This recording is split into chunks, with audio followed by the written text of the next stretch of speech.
Good afternoon and welcome to today's program, titled Health Information Exchange, Are Behavioral Health Providers and Agencies Welcome? I'm Gary Enos, editor for the Institute for the Advancement of Behavioral Healthcare. Today's program is sponsored by Echo Group. Thank you to our sponsor and to our audience for giving us your time and attention today. Before we get started, we have a few housekeeping details. Use the Q&A area below the slides to submit a question at any time. You do not have to wait until the end of the program to submit a question. To download the slide deck, click the Resources tab to the right of the presentation window. If you need tech support, please click the Test Your Connection button below the video window to chat with support.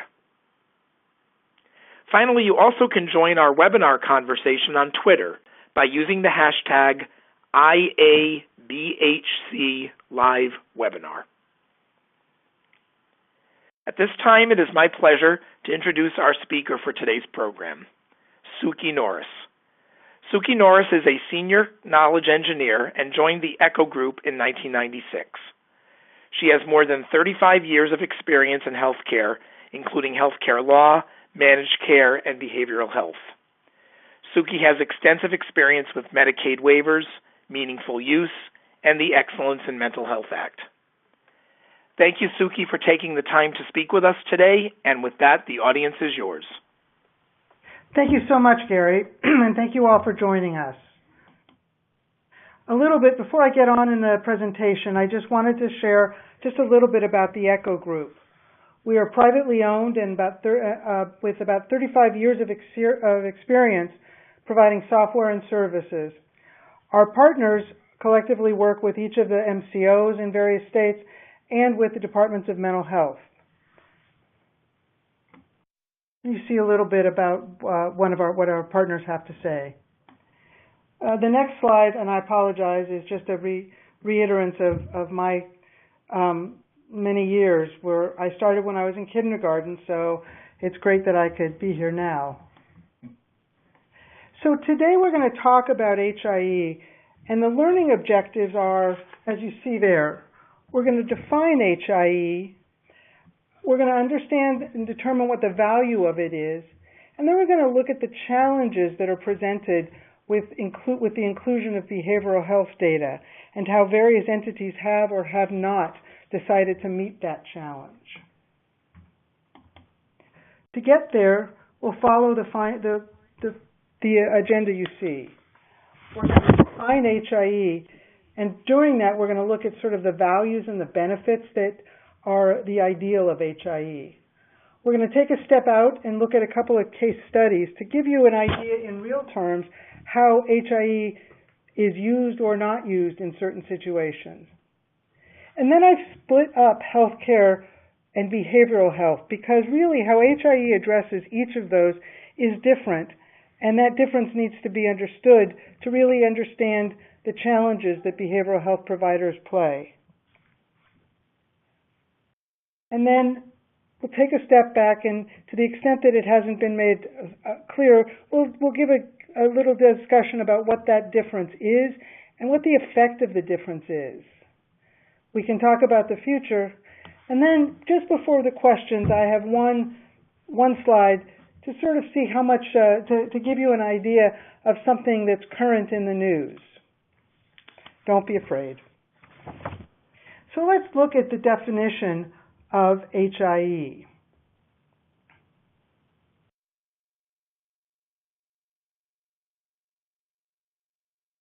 So the long-winded definition is a health information exchange is a secure repository of electronic health records organized by collaborative agreements between health systems, providers, and payers with the goal of providing access to critical elements of patients' medical records across multiple providers. The goals include expediting patient care, improving safety and quality, and care collaboration. HIEs can also serve as a resource to track population health and public health.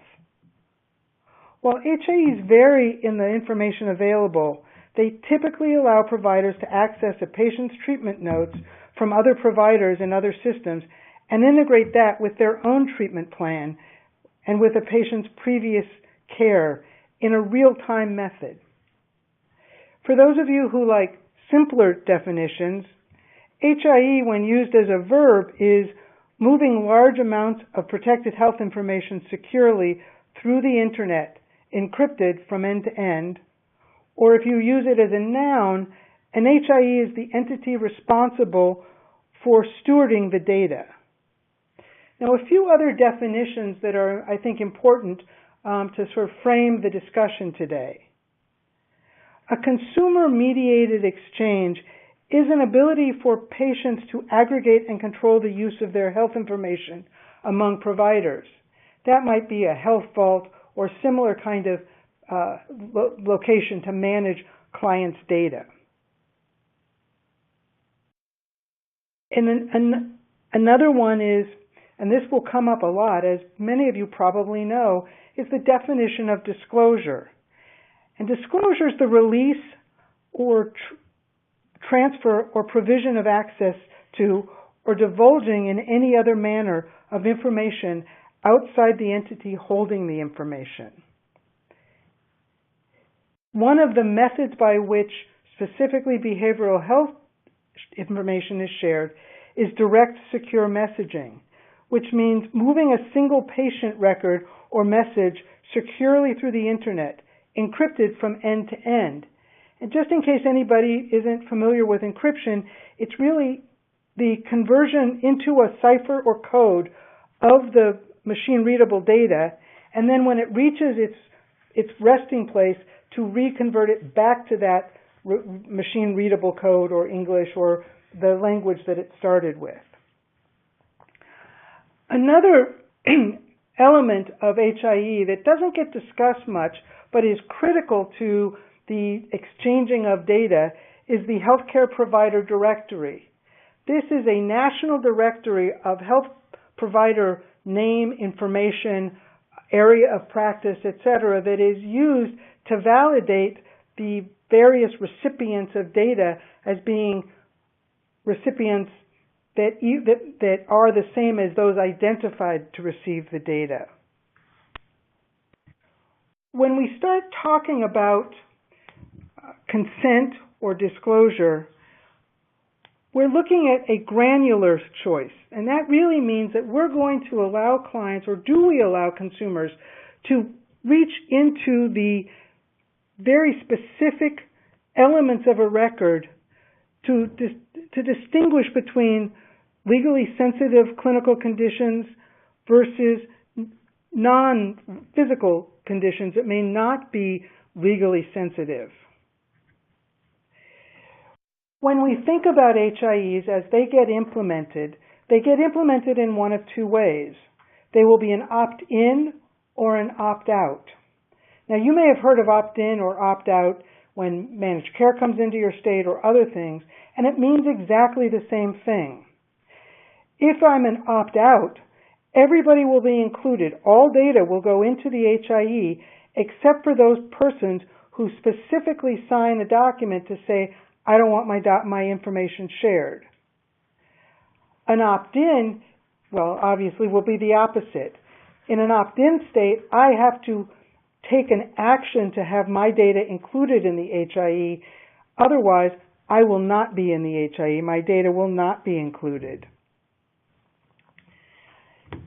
One of the issues that I've already mentioned is this sort of granularity. And that really is the management of a consent signed by the client against the data that could be shared. There are two main methods by which that kind of consent is managed. One is the data segmentation for privacy, or DSP4P, which is an ONC, Office of National Coordinator, standard for identifying within the transfer of documents, of data, that data which is not to be disclosed, so it will not be included, versus data that is to be included. Now that's done really at the application level as opposed to the client level. So it's an application method to implement what the client has requested. The other method is consent to share. Now this was put out by SAMHSA and the VA, and it is an add-on to consent, allowing a client to create a consent record that specifically tells the electronic health record what data can be shared and what data can't be shared. It can be done for a very limited time, and it's owned by the client. They set up the security, they set up the rules. They are the ones who are defining at that moment and any moment following what data can and can't be shared. In essence, when we look at data segmentation or consent to share, we're really asking 4 questions. What data is eligible for exchange? Who gets to see that data? When do they get to see it, or why do they get to see it? And what is the period of time for which they can see it?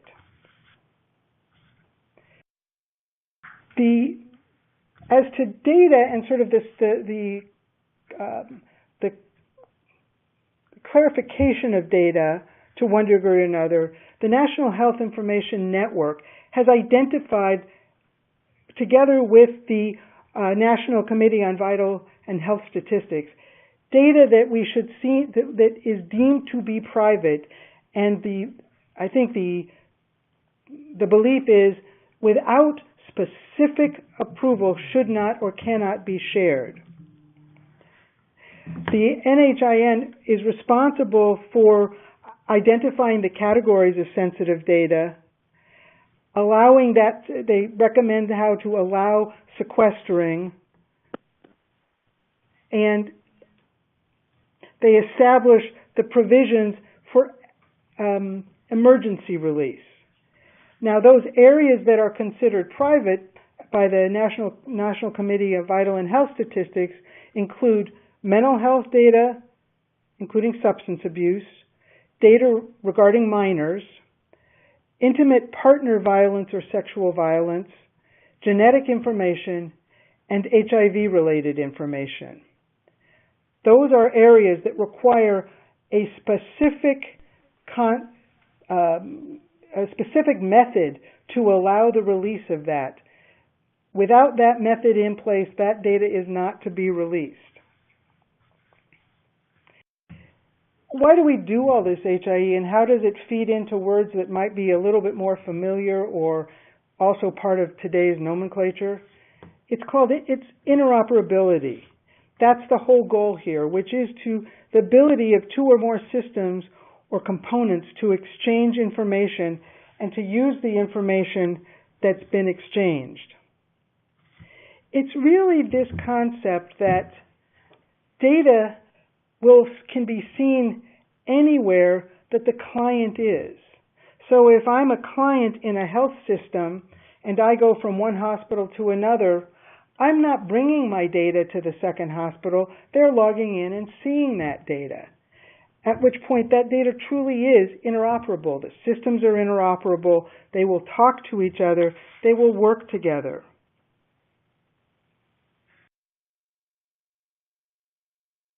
So one way to look at HIE is to say, how widely accepted is it? I'm guessing that most of you on the phone know of an HIE in your state or region, or have heard somebody talk about it. But to look at some statistics, the electronically sharing of patient information between providers in 2013 was at 39%, and in most recent year in 2015, was at 48%. That increase isn't dramatic. But what about in acute care hospitals? This is where I think you'll see a true dramatic increase. In 2008, 41% of data was shared. By 2015, 82% of data was shared between hospitals or between hospitals and providers. The reality is that HIE is very much in place in hospital systems as they work with other hospital systems, as they work with providers. It is not as widely used with solo practitioners, which could be because of their not being familiar with it, or perhaps they don't have an EHR that will support it. So it is not without government oversight and interest that all this HIE is being done.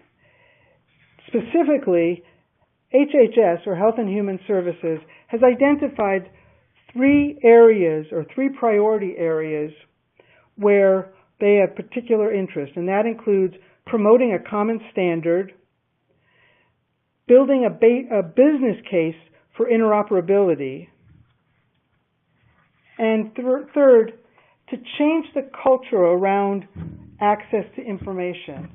And this is probably something that will get repeated, not by me so much, but if you read about HIE, if you follow HIE, this concept of changing culture around access to information is critical to this success.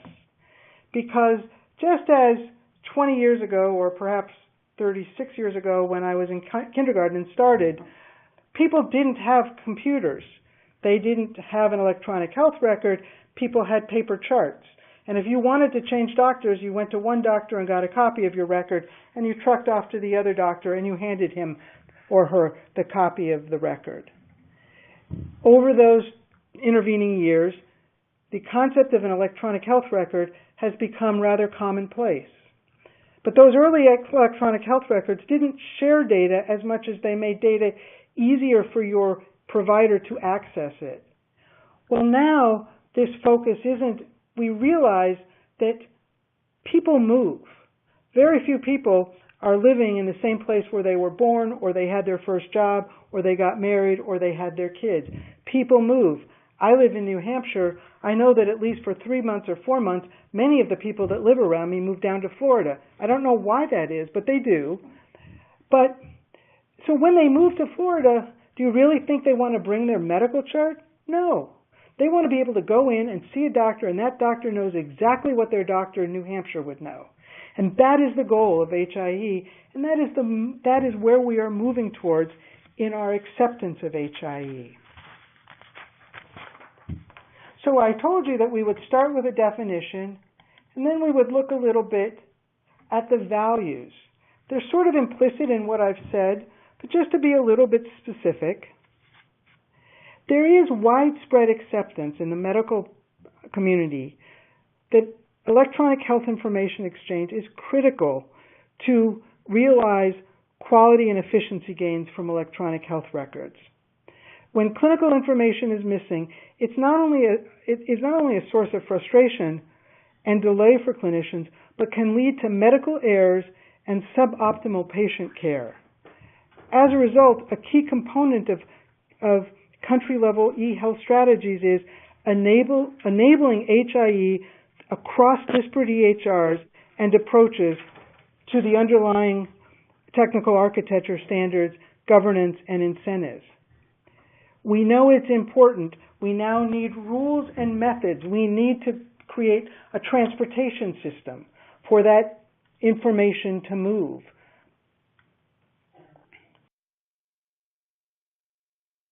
A couple of initiatives that sort of focus in on this true value and benefits of this. There's a precision medicine initiative with the goal of making usable electronic health information readily available and easily transferable for patient, healthcare providers, and researchers to successfully assemble a research cohort over 1 million participants, effectively analyzing that data and returning results to individuals. We know there's often talk about trying to make healthcare agnostic to where you live, whether you live in rural New Hampshire or in San Francisco, that the same quality should be available to you in your healthcare, in the provision of healthcare services. One way to get there is by creating this 1 million records database to find those successful methods for for care and for treatment. HIE is not without its challenges. Many doctors, when questioned, say that HIE is a good idea, but actually accessing it and using it is difficult. They don't know where to find data. There's a delay in receiving data, and there's difficulty in finding the data within documents, not discrete data elements, but documents. And that's been a little bit of a hesitant for people in really moving towards accepting of HIE. So one of the ways people are dealing with that is they're getting a little bit more ordered in the data that's presented and in the method that data is presented. So what I want to do now is take a step away from, frankly, my research and my representation of it, and talk a little bit about 3 case studies to give you an idea of some of the challenges that HIE really has. We're going to look at first a 22-year-old woman who goes into the emergency department because she's suffering from anxiety. It's a clear episode of anxiety, and the emergency room doctors, doing what they're taught to do, provide her medicine. They provide a medicine or medication to deal with that anxiety. What they don't know is that she's taking Suboxone, which has a counterindication interaction with that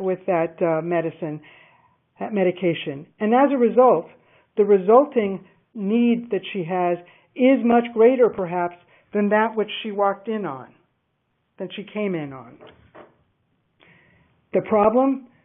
When the doctor went and looked on the computer, there was no record for her HIE when they went to their state HIE. Let's take another look at a young man who suffers from asthma, diabetes, and is bipolar. In the midst of a bipolar episode, he begins to run. He's not a runner. He runs for 3 miles and then collapses. He's brought to the emergency room. They see a person who's collapsed, who's incoherent, and the decision is to give him a psych eval, to take the time and effort, because they look online and they don't see anything from his record. But if they'd known his record, they would have done 2 things first. They would have checked his blood sugar because he happened to have left his pump at home, and they would have seen it was very much out of range. And they would have treated the blood sugars to bring them back into a normal range.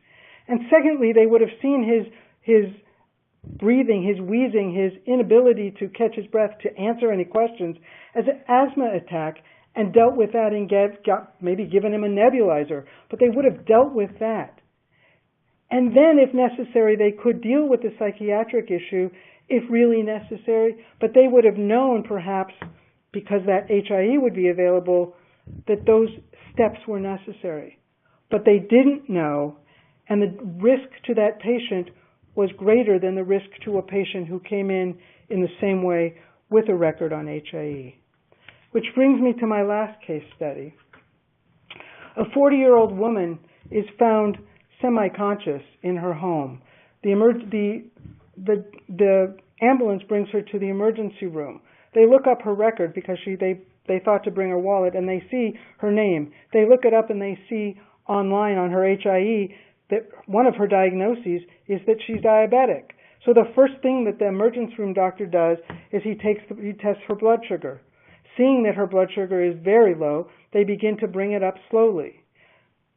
Because they had that record online, no day in the hospital was spent. She was able to leave the emergency room once her blood sugars came up, and she was able to eat some food. Those are 3 situations, all that took place in an emergency room. All would have been or were better results because of HIE. With that, that's really to set you up to sort of think about those two case studies as we look at HIE for healthcare, and then just a hint, HIE for behavioral health. So HIE for healthcare is really best defined as that statistic I gave you about hospitals. We're now 82% in 2015, and as I understand it, when studies come out for this year, it will be even higher. That's how many hospitals have access to data. So just a hint about what's to come, if the data is online, they'll see it. But if the data is not online, they won't see it, and they will go back, they will have to do their own diagnosing. CMS is doing its part to further the advancement of HIE. They've invested about $350 million in programs at the state level that deal with such things as establishing connections to health information exchanges, creating a central data repository, creating consent management, and other elements that are necessary to create a fully standing HIE. Now, it is for better care, but one other thing that comes out of improved use of an HIE and more information online, and that is with value-based payments, if you have up-to-date information to support what the information individuals, it's really critical for providing timely and necessary care and services. Also, for reducing the costs of those services, because if there's been a laboratory test and there's an HIE, the next doctor will see the results of that laboratory test. If there are radiology reports, they'll see the radiology reports. You don't need to have duplication of testing, of information collected, of cost. If the data is there and they rely on that data, it will also reduce the number of negative outcomes, because they're going to have models that really emphasize how care should be provided and that define an evidence-based practice or a quality of care. It is a reality that emergency doctors in emergency departments routinely make complex decisions. If we can simplify that decision process by having HIE, the decisions will be better. The ability to treat people in the emergency department and keep them out of the hospital will increase, and the cost of care will be reduced. A study was done in upstate New York, in Rochester, to look at how people were utilizing the emergency department. They looked at multiple emergency departments and looked at people who were being seen multiple times in a 6-month period. They suggested when they saw it that they could reduce the number of emergency department visits and hospital stays. In fact, as they utilized that data, they put into place a health information exchange, and they were able to save over the course of a year, conservatively, $357,000. That's one regional health center in Rochester, New York. If that was done across the country, the amount of savings would be incredible, and would really give perhaps a new understanding of the real value of value-based payments, of looking at quality to determine, looking at data to determine what can be done to improve quality.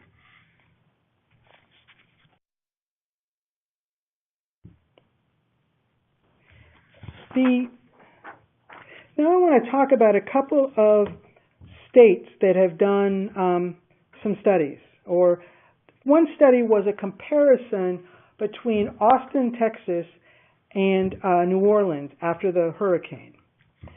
Austin had put into effect something called iCare, where they hooked up all the hospital systems, and they too looked at the people who were using emergency departments as opposed to a primary care physician for health care. And what they did is they defined anybody who was using the emergency department more than 6 times in any one quarter. And those were the patients that they really went and looked at the data to see how they could reduce that. They found they were able to reduce by several percentage points, several hundreds of visits. They were able to reduce their visits. Quickly, another one was in New Orleans.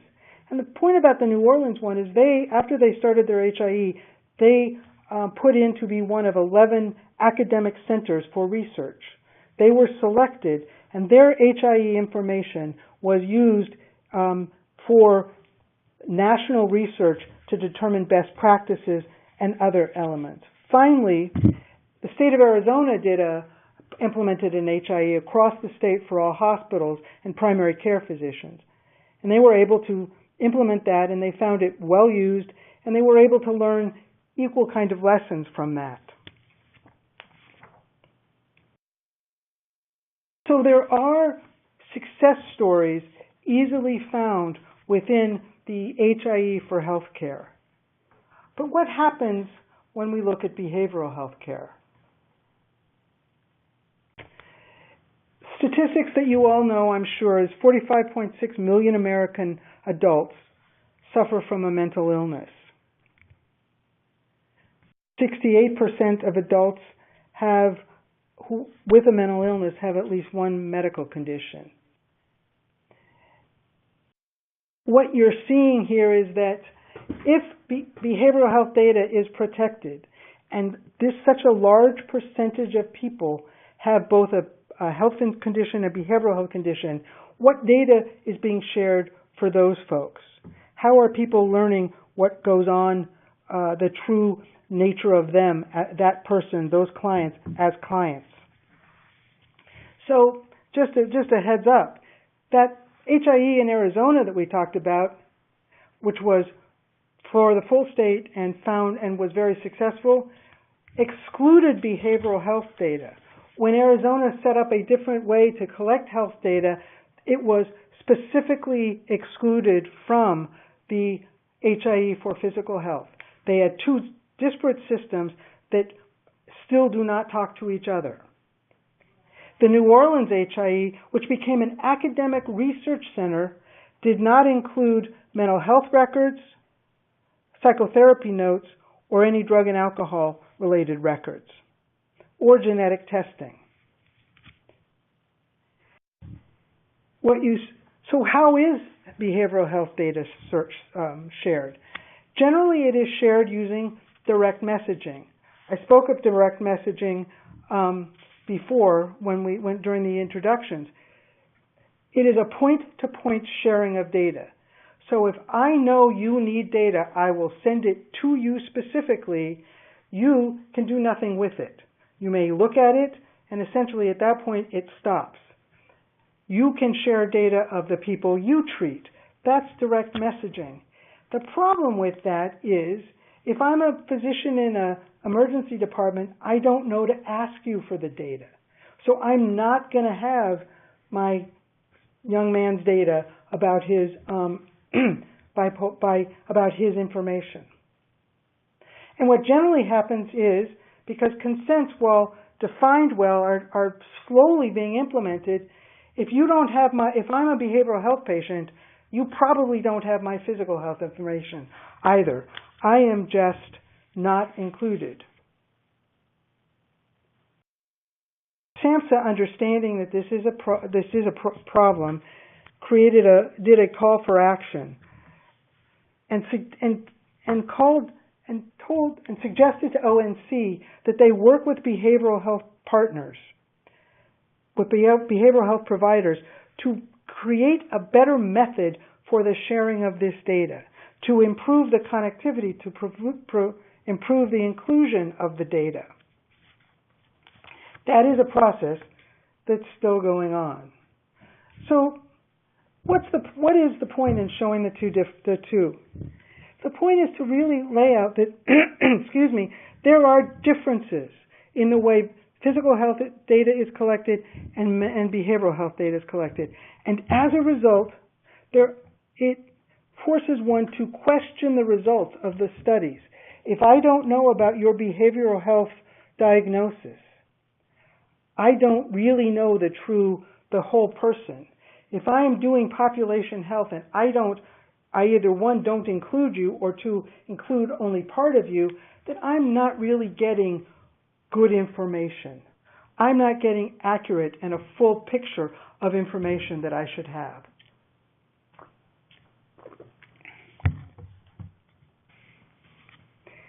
The other issue is that what all this says is that the more timely the information is available to a healthcare provider, the better that provider will be in treating your situations and your challenges. So it really gives you the sense that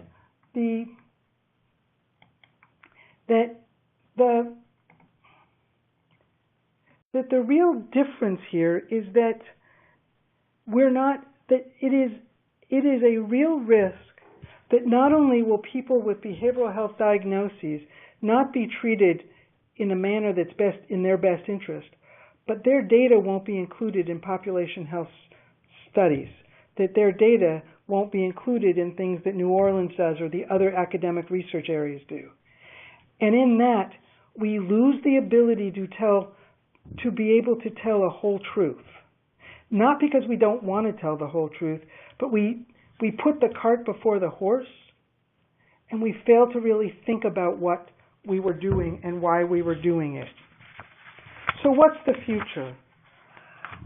I can summarize the future really in two areas. One is something you might have heard of, is the 21st Century Cures Act. The 21st Century Cures Act deals with a national concept of HIE, of data interoperability, and also, oopsie, went one too far. I apologize. The national sharing of data, interoperability, and will set up problems if you block data. So it's really, the design is truly to create a national interoperability freeway of data for healthcare. While those rules haven't been published yet, it's not clear whether they will include a final say on sort of how we're going to handle consent, how we're going to handle the granular level of data, and if we're going to. The second piece is a learning health system. A learning health system is really one that is iterative.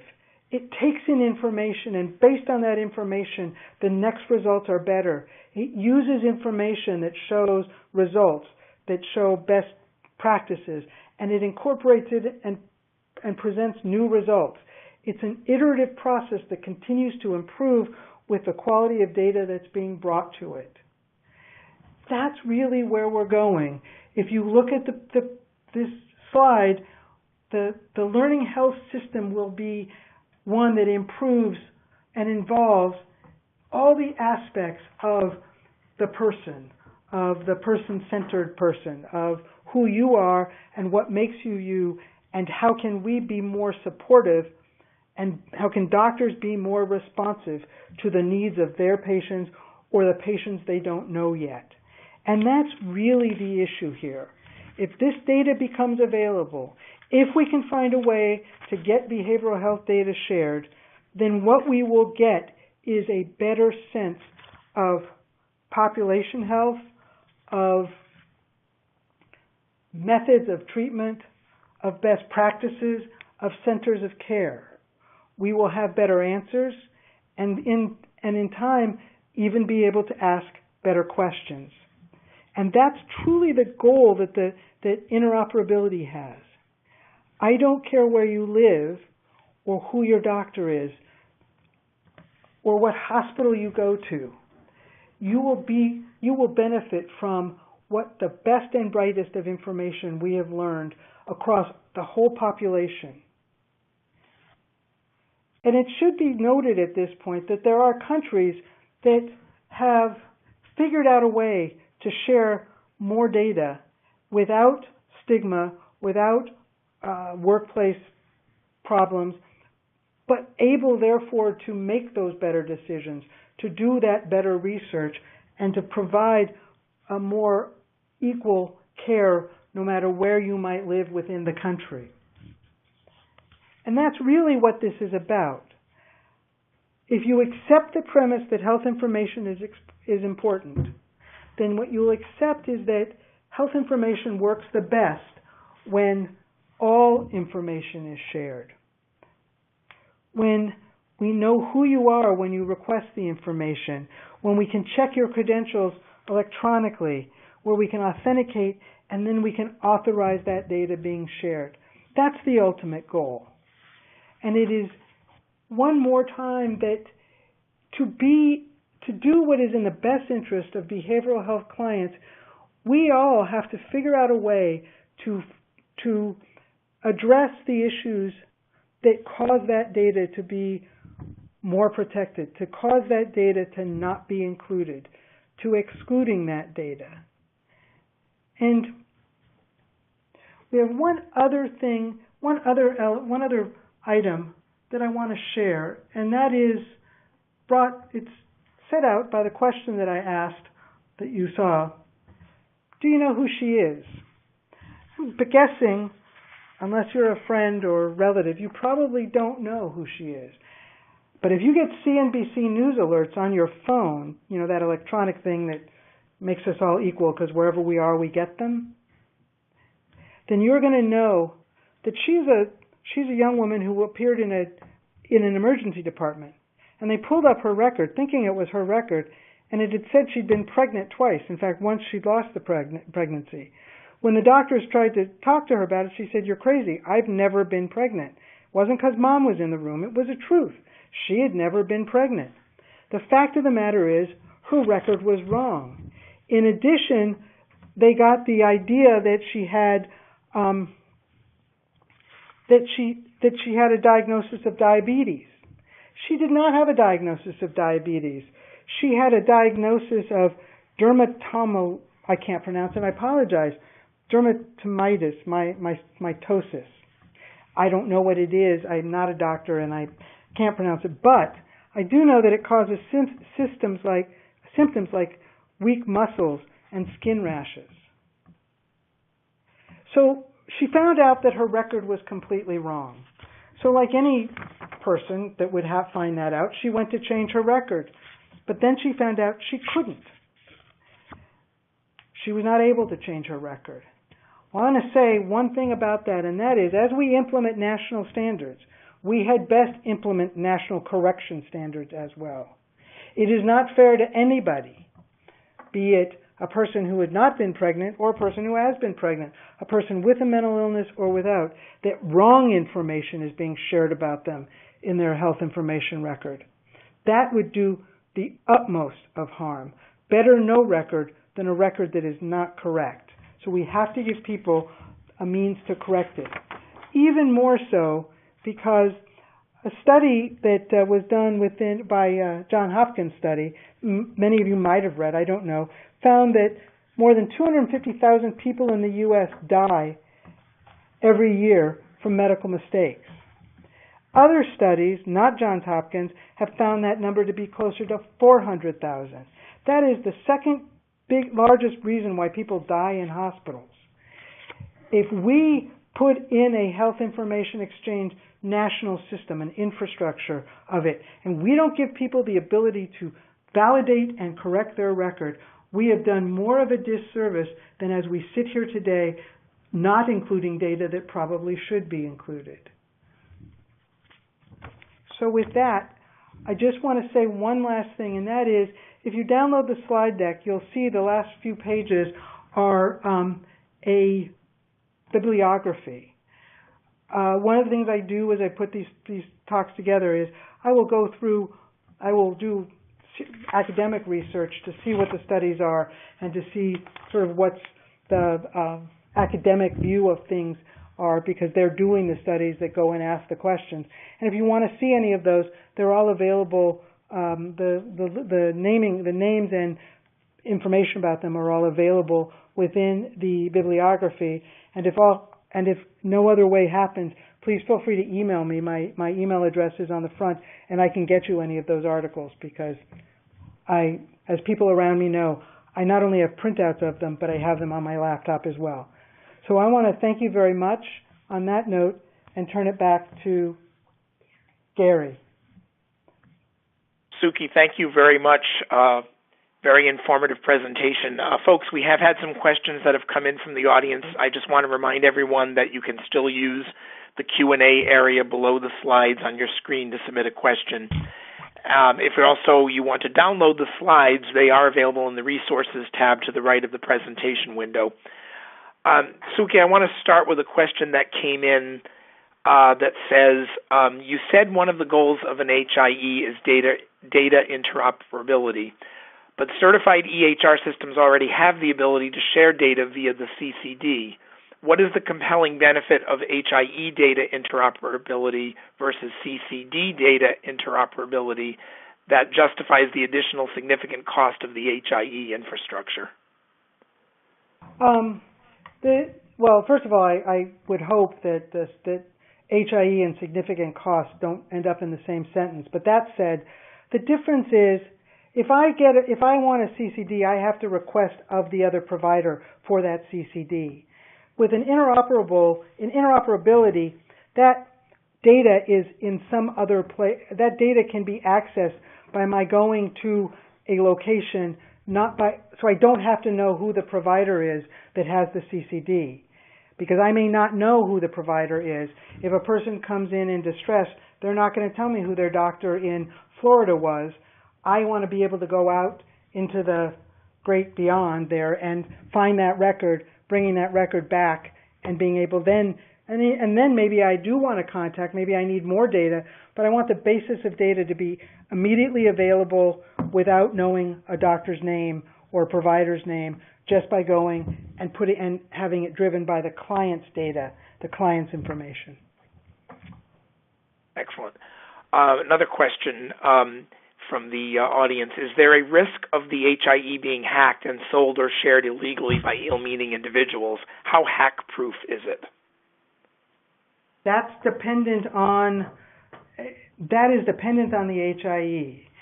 I know that one of the issues in what will be eventually the 21st Century Cures Act rule is specifically addressing security and methods of security and how HIEs or interoperability or a national network of information will be secured. I don't think there's a foolproof method, and that's the challenge that we have always, because if my information is in my computer, the threat of hacking is so real and so ever-present that I'm not going to sit here and say never will happen. What I will say is that we either trust or don't trust, which is a bad way of saying it. We either believe in the methods of security that are being proposed in whatever rule comes out, or we challenge the government and the people that are responsible to better their security, to come up with a better answer. It's on us to judge what they put out. It's on them to be responsive. Great. Suki, you mentioned the federal rules that will be forthcoming under the 21st Century Cures Act. Do you foresee any challenges with agreement between those rules and what states individually may have already been implementing in this area? Are there any potential concerns there? Lots. then, it's not the first time that the feds will come out with a national standard and states will scratch their head and say, but wait, CMS already paid me to come up with a standard. I don't know how that's going to work out. That's one of the things I'm very much interested in. I haven't talked to anybody who thinks they know, or if they do, I trust. We're going to have those. Those are the conversations. Those are the comments that have to be made to this rule. In my opinion, there should be one standard because then everybody understands it. It can be coded to. It can be done. I don't know what that standard will be, and I don't know that people will be willing to go along with what I say, although I'll say it very insistently. But people are going to have to read the rule when it comes out, and I don't know when. The date on the on the OMB office is 11/30. Oh no, 11/00/00 or something like that. Has no date. But when they do come out, I think there are two things that will occur. Those are going to come out, and as has been the statement that I've heard from federal representatives for the last several years, there is another effort that will be underway to bring the HIPAA rules more aligned 42 CFR Part 2. So for the substance data, closer to HIPAA, and any and all of that could be put forth in whatever the rules they put out, or in a separate set of rules, which is, I think, what I believe will occur. But both of those things together will really challenge all of us to pay close attention and make good decisions, and require that we are given information sufficient to actually have an opinion on it, such that we're comfortable with the decision. And if we're not comfortable, we have to keep fighting for that level of comfort and protection. And again, for our audience, we want to remind you you can still use the Q&A area below the slides to submit a question. We still have some time for additional questions. This question that came in is sort of a good segue from what you just said about a national standard. The listener asks, is the ultimate goal to have a single HIE so any provider can access a patient's health data no matter where they are in the country? In other words, a national healthcare repository. Your thoughts on that? That is the goal. I come from California originally, and the goal in California is to have one mental health system, but I dare people in 51 of the counties to say they have the same system as that really large 52nd county. I kind of think HIE is going to be somewhat similar. We will work to a national standard. Whether we get to a single standard is going to be a question of the willingness of people that I think it's going to be a question of people who are very much out in front and have done some very good work, doing some really remarkable work with HIE and the sharing, moving billions of records, or have moved billions of records. It's really going to be a question of how those vendors and those people who have put that time and energy into an HIE want to integrate with the national standard, with a national repository. And I don't know I'm curious as to what that answer will be. I truly don't have a crystal ball and wouldn't admit it if I did. But that to me is going to be, I kind of don't believe it will happen, but I do know that is absolutely the goal. Excellent. Interesting question here on the mental health side of things. Question states, I understand the need to share, but I believe psychotherapy notes should not be included in this sharing of information. What would be the need in sharing psychotherapy notes on the medical side? Well, it really depends how good the data collection is in the system.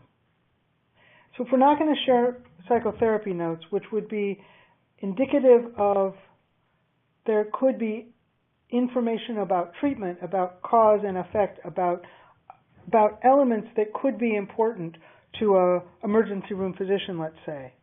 If the data stored in the system discretely provides that same level of information, such that that information is that emergency room provider, let's say, knows what they should know when dealing with the person they're dealing with, then no, they shouldn't be shared.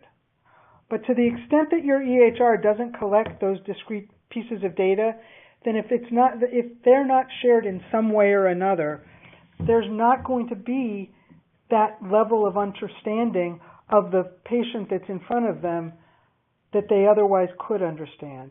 And I understand, look, I work primarily with a behavioral health system. I understand the need to keep that data private. I do, and to keep it segmented out of systems. But I also know, in looking at systems and talking to people, that there are often times where their data, the data they maintain in the system, is quite narrative in nature, not discrete. So if I don't have those notes, I really don't have data at all. And so I think that's the balancing act. I do think we can come up with a method by which, if we can agree on a set of standards for data elements that would be useful, then the psychotherapy notes and that additional information could easily be kept private and segmented and not included in a national standard. And then, Suki, what might be the $64,000 question here? Who is going to foot the bill for all of this? Well, if every emergency room could save $357,000, we should put all that money into I'm sorry, just strikes me. I believe that, I know who I think should pay it.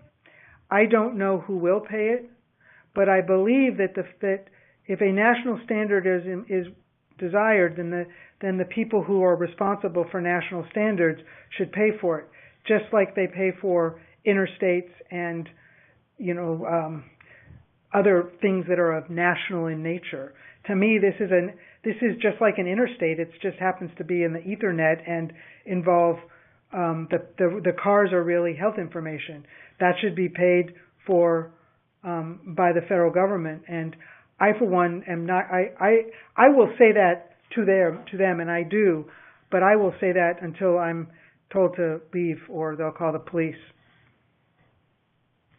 And I think I'm going to wrap up with this question from the audience, which might be a good one for the behavioral health providers out there.